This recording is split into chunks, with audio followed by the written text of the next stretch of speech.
менің өліміме или тағы да басқа бір жарақат, дене жарақат алуым себебі болатын болса, заң прокурорды кінәлауларыңызды сұраймын. Бұл осыдан 2 ай бұрын сотталғандардың туыстарына таратқан таспасы. Басшылар басынып бітті деген 11 адам аштық жариялап, әбден қорлық көргендерін айтады.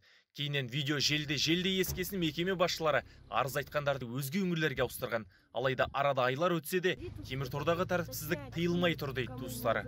Іште қошылық көріп жатыр балалардың бәрі. Пышақ тығып атқандар бар, жаңа шеге тығып алғандар бар. Одан кейін тағы қасық жұтып қойып өздері қол жасап атқандар бар.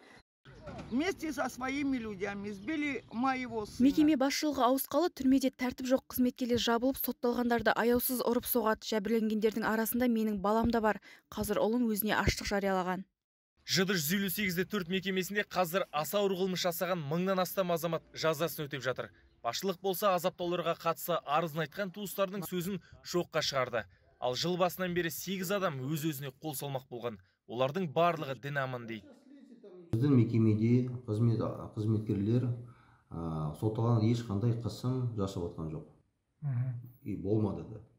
Мекеме басшылығының айтар уәжі бар. Өмірін қимақ болғандардың басым бөлігі түрменің тәртібіне бағынғысы келмегендер көрінеді.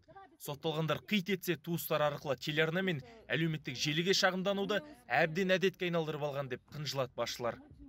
Шерхан Абзалұлы, Еуразия бірінші арнасы, Жамбыл облысынан.